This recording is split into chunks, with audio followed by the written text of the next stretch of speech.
Mga kapatid, ngayong gabi talakayin ko ang kagandahan ng pananampalatayang Katoliko, no? Or ang Katolisismo.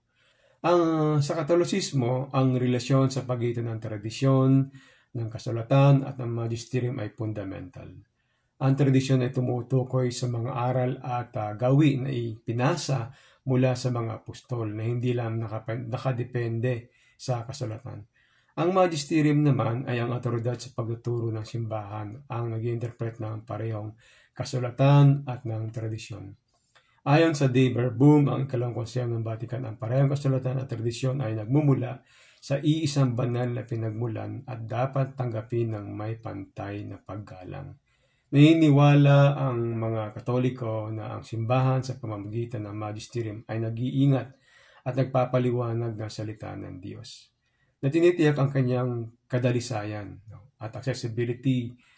Matatagpo ito sa Catechism of the Catholic Church 80 to 82, yes. Ito ay salungat sa prinsipyo ng Protestante na sola scriptura, na tinuturing ang Biblia lamang ang tanging batayan ng pananampalataya. Ang mga halimbawa ng tradisyon ayon sa Katolisismo ay ang kinibibilangan ng paniniwala sa purgatorio na hindi tahasang nakasaad sa kasulatan. Wala ka naman talaga makikita ang purgatory sa Bible, no? Kahit pagbalik-balik ta rin mo yun, isa-isahin mo man yun, letra por letra, wala ka naman talagang makikita ang purgatory or word na purgatory doon. Pero ito yung sinusuportahan ng aral ng simbahan at interpretasyon ng mga talata biblikal tulad ng 2 Maccabees chapter 12:46. So kung papansin nyo sa ating Biblia, o sa ating libro ng Biblia, meron tayong libro ng Maccabeos. Hindi katulad ng ibang reliyon o ibang pananampalataya o ng ibang sekta. Sa 2 Maccabees chapter 12-46, sinasabi sa makatuwid, ito ay isang mabuting at makatarungang bagay na ipanalangin ang mga patay upang sila iligtas sa kanilang kasalanan. Ang talatang ito ay karaniwang binibigyang kahulugan bilang isang batayan para sa paniniwala sa purgatorio na nagpapakita ng halaga ng panalangin para sa namatay upang makatulong sa kanilang kalagayan. At sa 1 Corinto chapter 3 verse 15, sinasabi kung ang gawa ng sino man ay masunog, siya ay mawawalan ng gantimpala. Subalit siya ay maliligtas, ngunit tulad ng mga sa pamamagitan ng apoy. Ang talatang ito ay nagpapakita ng konsepto ng pagsubok sa mga gawa ng bawat isa, kung saan ang mabubuting gawain na natili, habang ang hindi na matagumpay ay masusunog. Ito rin ay maaaring maignay sa ideya ng purgatory kung saan ang mga tao ay nililinis bago makapasok sa ganap na kaligayahan. So isa pang tradisyon ay ang pagsagawa ng pag-amin sa mga kasalanan. Isang pari ay nakagwad sa 1 chapter 20 verse 23. Sinasabi kung sino ang inyong patawarin sa mga kasalanan ay pawang napapatawad, at kung sino ang inyong patawarin na hindi mapapatawad. Ang talatang ito nagbibigay ng kapangyarihan kay Jesus sa mga apostol na magpatawad ng kasalanan, nagbibigay din sa mahalagang papel ng pari sa sakramento. Ito ay isa sa mga batayan ng tradisyon ng pag-amin ng kasalanan sa isang pari sa Katolisismo. Ang tradisyon ito ay bahagi ng magisterium ng simbahan na gumagaway sa mga nananampalataya o sa mananampalataya at sa pag-unawa at pamumuhay ng kanilang pananampalataya. Okay, sa Thessalonica chapter 2 verse 15, sinasabi, kaya't mga kapatid, magpatuloy kayo at hawakan ng tradisyon. Itinuro sa inyo maging sa pamamagitan ng salita o sulat. Salita meaning tradisyon, sulat meaning sacred scripture. Ito ay nagtatampok ng kahalagahan ng parehong nakasulat at oral na tradition. Bukod dito, binibigyan din ng katekismo ng simbahang Katolika sa Catechism of the Catholic Church 82, no?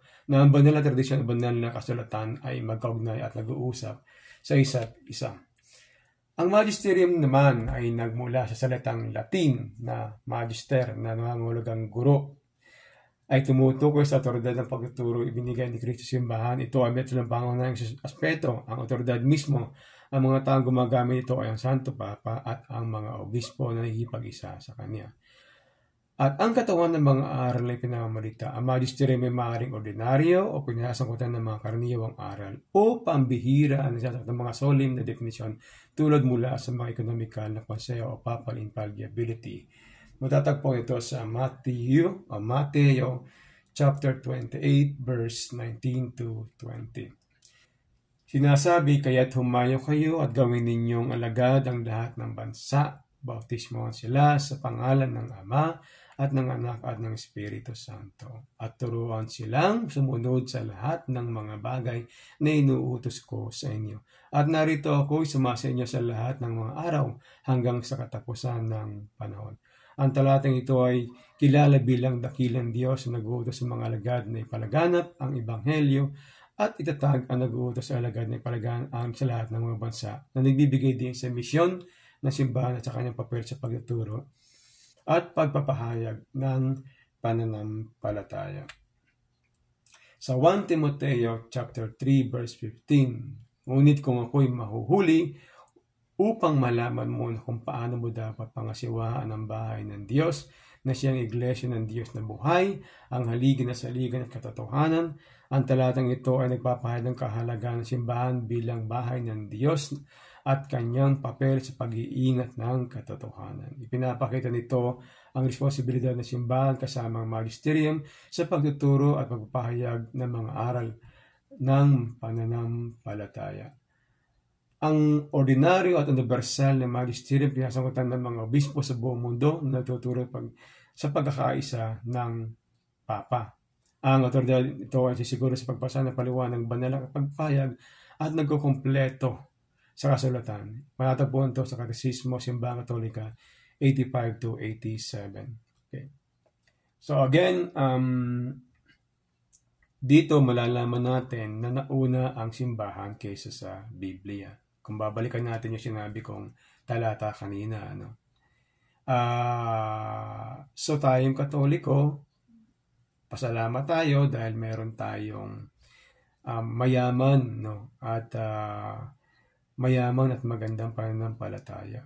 Kasi meron tayong sacred tradition, meron tayong sacred scripture, and then meron tayong magisterium, which is very important kasi nga ang magisterium ang nagpapaliwanag, nag-i-interpret ng both tradition and sacred scripture. Kaya pampasin ninyo, iisa yung ating pananampalataya, iisa yung gabay, iisa yung sinasabi patungkol sa sacred tradition at patungkol sa sacred scripture. Hindi tayo iba-iba, hindi iba-iba yung ating pagkaka-interpret. Nagmumula yon sa magisterium, pababa sa atin. So yun ang ating pananampalataya. Kaya kahit na sino sa ating Katoliko, hindi po pwede mag-interpret ng sacred tradition at ng sacred scripture ayon sa kanyang pagkakaintindi lamang. So we always have the magisterium to interpret everything for us, and then for us to become a missionary of Christ to spread the gospel or to evangelize. So sana po nakatulong po itong pagpapaliwanag na ito tungkol sa ating pananampalataya, tungkol sa sacred tradition, tungkol sa sacred scripture at tungkol sa magisterium. Magandang gabi po sa inyong lahat, and God bless us all.